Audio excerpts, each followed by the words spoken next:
Well, a couple things. First of all, there's nothing like hearing about our strengths and opportunities from the voice of the people we care for. So I really, really like that video a lot.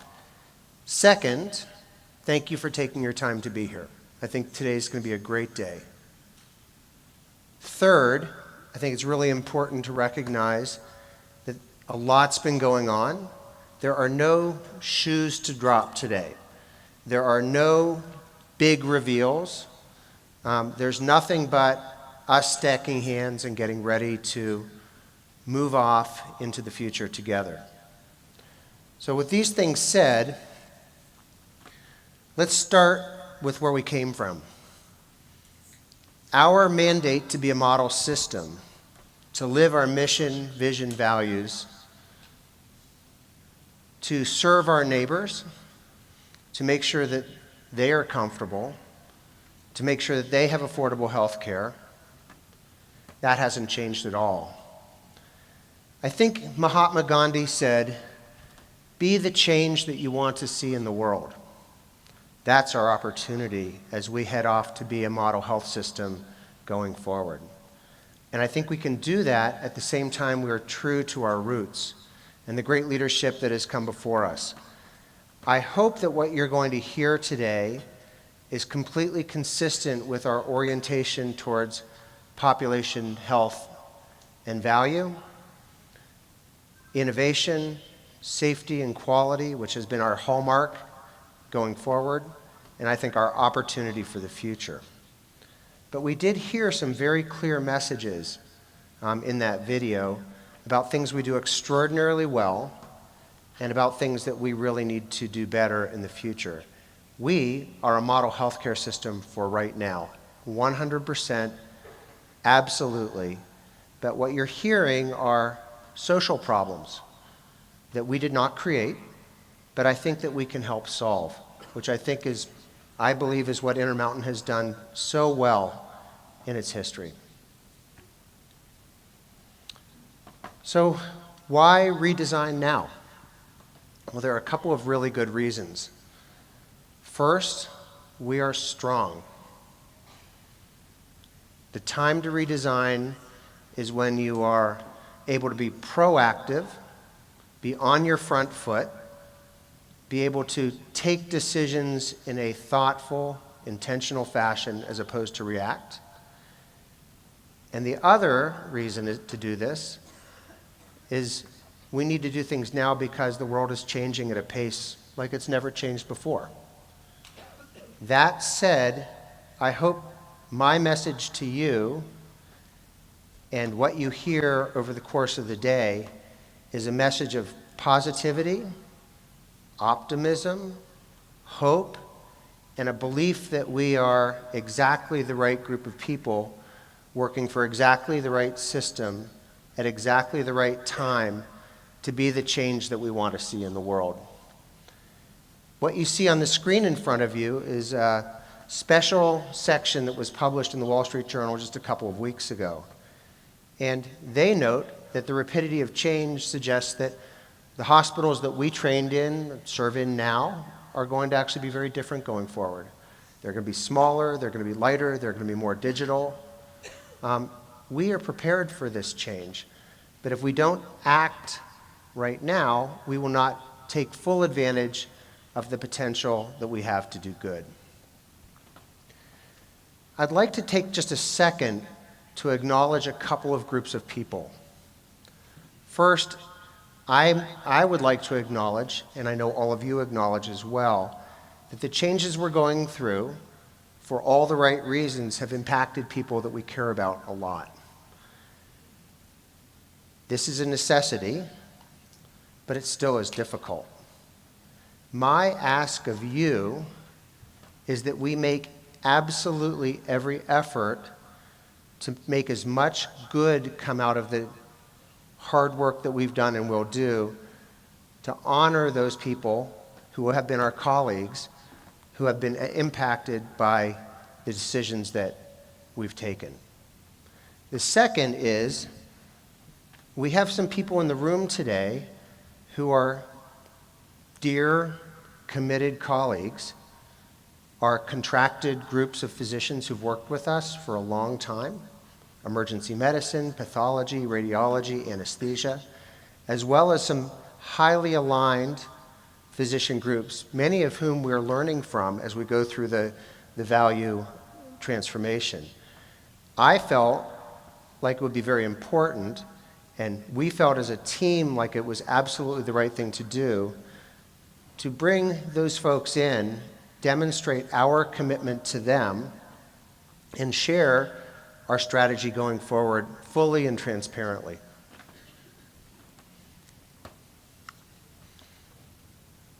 So this is the cover, this was the cover of Modern Healthcare on February the 3rd. This is a pretty profound statement. American healthcare has reached its tipping point. Interestingly, it was a bit of a cautionary article about how quickly things were changing. Interestingly and optimistically, Intermountain was called out very specifically as an example of an organization that is making all the right decisions to be successful going forward. A validation of the hard work that you've been doing over decades and years and now months and weeks as we accelerate towards a time where healthcare is of higher quality and lower cost for the people we serve. Our neighbors who are depending on us for their future from a health standpoint and to protect their economic security.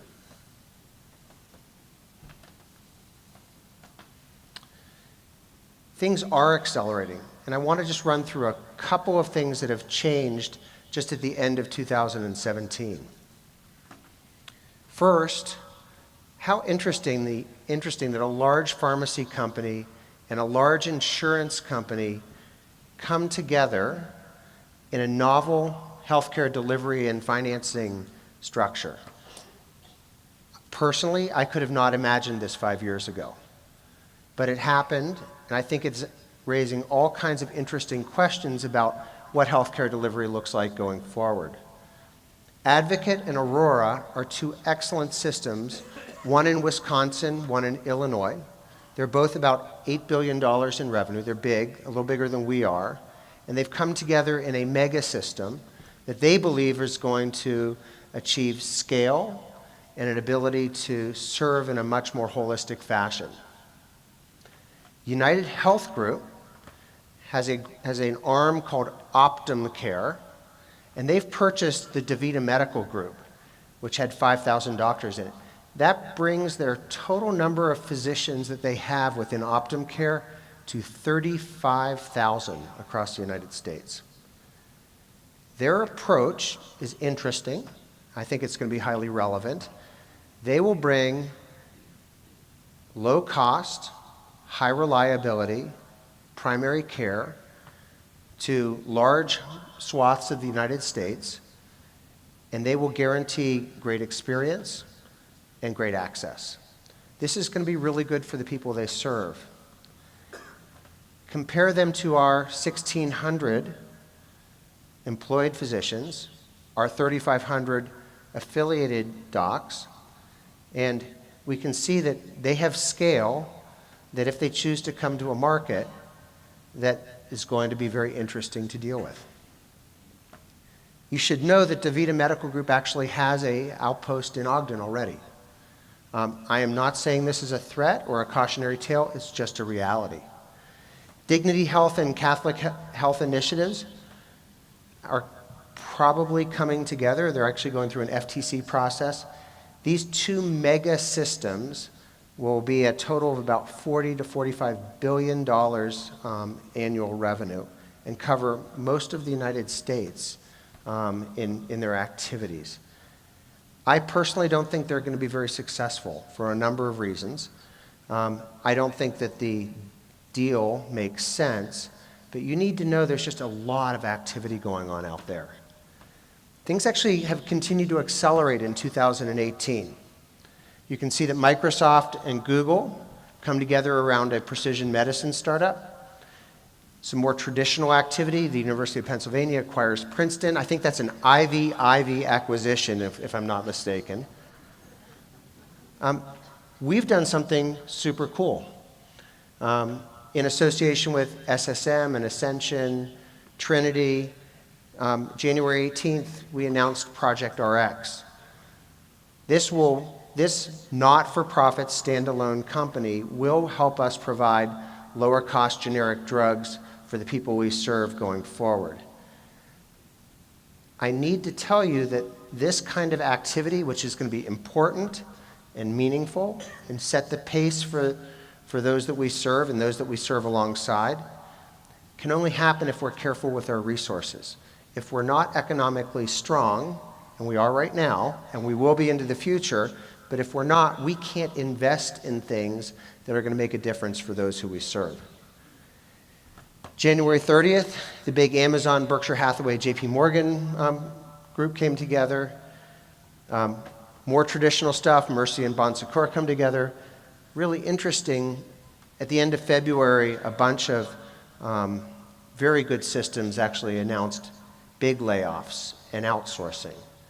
And in fact, if you look at this activity over the course of the last couple of years, massive numbers of excellent systems have had to do things in a reactive mode, not the proactive approach that we're taking to structuring ourselves to be successful in the future. I want to draw a distinct, bright line between how we've managed our reorganization and what's happened for these folks. So, as a for instance, MD Anderson, which actually is not on this slide, great cancer facility. They lost $50 million a year for a month, $50 million a month for about 3 or 4 consecutive months, and were forced to lay off 2,000 people. Just give them their pink slips and send them home because they needed to survive. They saw the same softening of volumes and change in payer mix that we've experienced. They let it get way too far ahead of them before they made their choices to stay healthy. What we've done, and I'd like to talk very specifically about our partnership agreement with R1, is, in my mind, we've been able to save the jobs of about 1,000 people. So 94% of the 2,300 individuals affected by our transition to R1, it's actually, I think Todd told me it's actually 96% as of today, have chosen to go over to this new company that we've worked with for 6 years at the same salary or higher, with very comparable and excellent benefits, and a chance to grow with that company. If we hadn't made that decision proactively, changes in our own economics and in technology would have meant within a couple of years, we would have had to start just laying off people.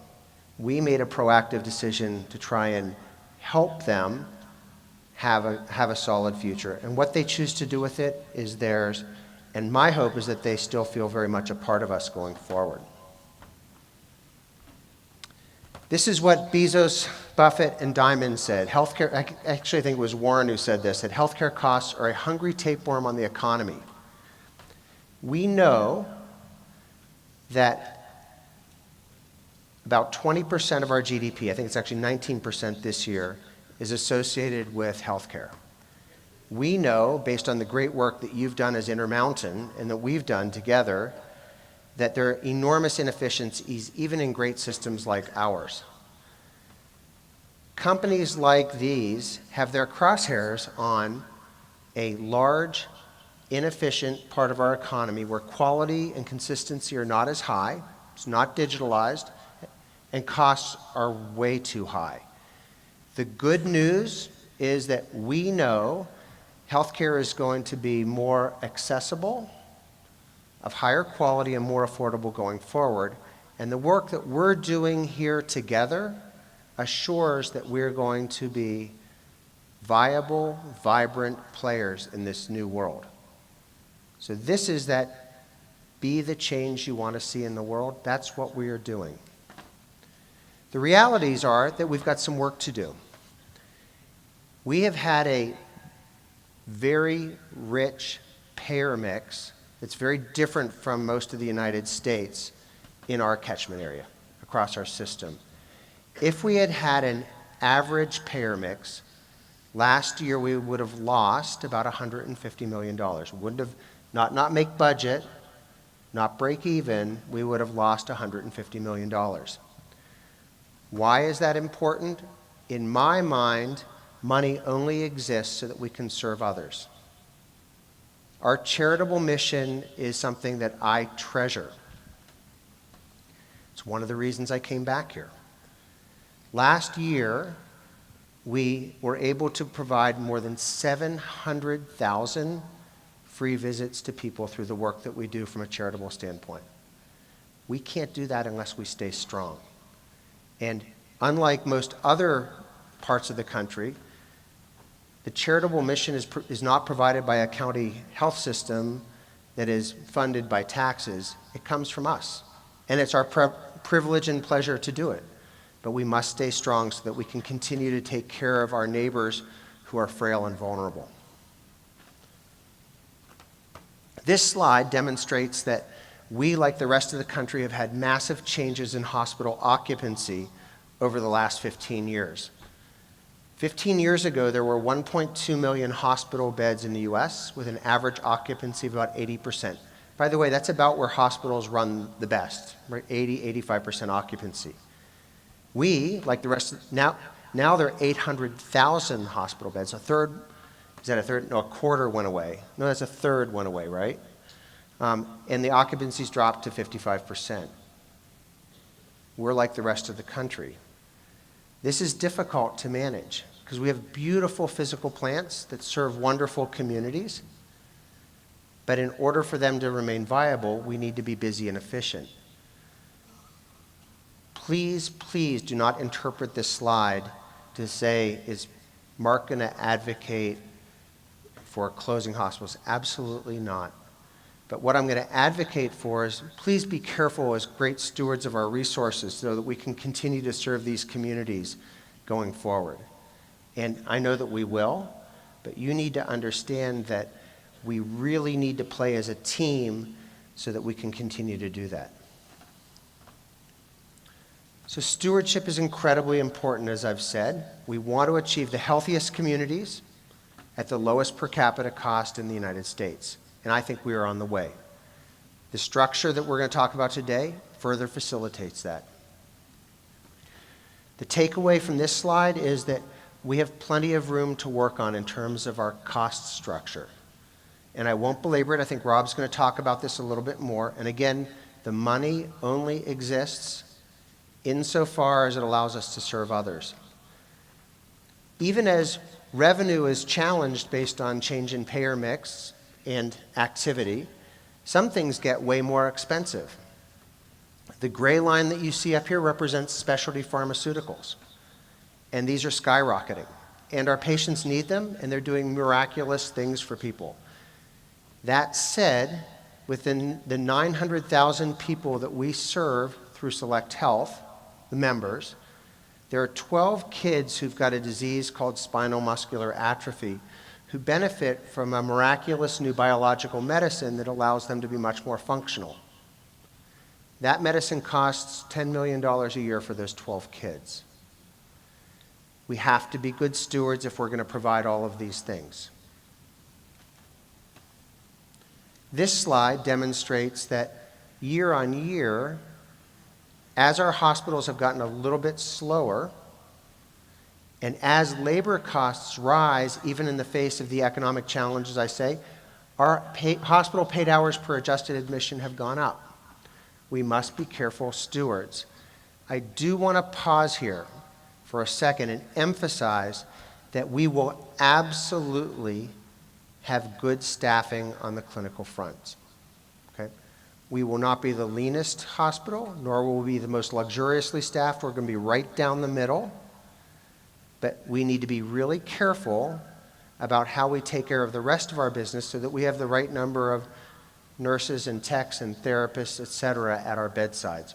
Our patients, our neighbors, they deserve that.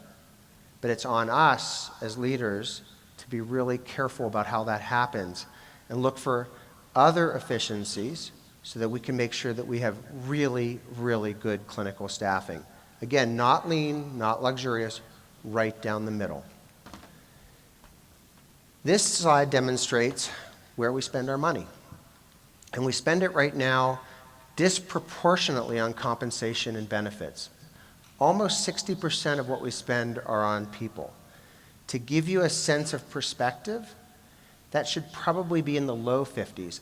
A lean for-profit hospital will be in the low 40s. No desire for us to be there. It's not actually who we are. But we shouldn't be in the high 50s. This is the work that we need to do together, and this is some of the work that we've gotten started as a team. To be perfectly transparent, we have grown headcount at a rate that outstrips increases in volume and activity by about 3x. So it doesn't matter whether you're mowing lawns or putting shingles on a roof, no one can hire people at that rate and remain economically sustainable. And so we've got some challenges. I will tell you that this has already begun to flatten with the good work that you're doing. Why are we doing this? To make sure that we can provide the highest quality care at the lowest cost for the people who are our neighbors, just like we've always done. This slide shows that those increase in people have occurred at the exact same time that we've seen softening in volumes. Now, some of this softening in volumes is actually due to the good work we're doing of keeping people well. That's terrific. Some of it actually represents, I believe, some lack of competitiveness on our part from a pricing standpoint. Probably best seen amongst our births. So we know that births in Utah are down by a couple percent year on year. We're down about 6%. And we have become increasingly non-competitive from a pricing standpoint. We're going to change that. Again, busy, vibrant hospitals lead to lots of great activity. Changes in scale allow us to do more things for the people that we're meant to serve. Please remember that we have a disproportionate number of people in our state who have high-deductible health plans. For folks with a family deductible of about $6,000, we heard this in the video, theirs were even higher. 90% of those families never reach that deductible, and they remain pure consumers over the course of the year. They're going to make choices based in part on quality, but a lot around access and cost. And this is our opportunity again to play as a team and make this possible for these people to get the care they deserve at the price that is reasonable for them. I had another story that was similar to the one you heard on the video, but I'm not going to belabor that. I just want you to think about your own families and what you've experienced around healthcare costs. And then I'd like for you to think about our less fortunate neighbors who maybe don't have the economic resources that you have and wonder how are they going to actually pay for their healthcare. That's what I think about all the time. We must put our patients in the center. And increasingly, we must figure out how to keep them well. I believe that our new community-based population health structure is going to facilitate that. I do not want anyone to take away from today's meeting that primary care physicians are going to be jammed into a new model of providing primary care if they don't want to. But I can tell you that there are a number of folks who've already raised their hand and said, we know that the way we're doing things right now is good, but we also believe there's a better way, and we'd like to volunteer to be folks who learn how to take on these panel-based, team-oriented ways of taking care of patients. You're going to hear a lot about this interdigitation between primary and specialty care today. I'm finding it really very inspiring. So read this quote while I actually just share a thought or two about what one Intermountain means to me. And I'll start by saying what it doesn't mean. One Intermountain does not mean that there's a small group of people who's going to tell all of you what to do. It doesn't. That won't work, and it's wrong. In my mind, One Intermountain means that people like us, when we seek care, get consistency in safety and quality and experience and economics, regardless of where they go in our superb system. That does not mean we're going to be like McDonald's and it's going to be a cookie cutter, but it does mean that certain things should be consistent. One Intermountain means all of you. It means your voices. It means your input. We will get exactly out of this what you put into it. It means no slow no's. It means speed to decision making. It means that you share your voice. It means that we will listen hard, and you're going to see there's going to be lots more opportunity for leadership and involvement going forward. But it also means that sometimes you're going to win and sometimes you're going to lose your point of view, and then together as a team we must stack hands and go forward. I think this is fair. I and we need your input, and this is the way that we're going to serve our communities the best. When I think about organizations that execute well, I can't think of anybody who does it better than we do. When I think about organizations that have a service heart, I can't think of any organizations that have more of a service heart than you have. Be the change you want to see in the world. You need to know that our board has been an inspiration to me and to the leadership team. This is the same board, roughly the same people who've governed us for a long time. They are excited and enthused and 100% supportive of the changes that we're making together. We are really fortunate to have leadership and governance that they provide to us. I love that continuity with the past, and it makes sure that we and I stay true to the direction that Intermountain has been going in, historically, and our roots. The future is bright. I think what you're going to hear today is inspiring and exciting, and I look forward to being on this journey with you. So thank you very much, and I think Rob Allen's going to come up and he's going to start to share some detail with you. Enjoy today, okay? Thank you.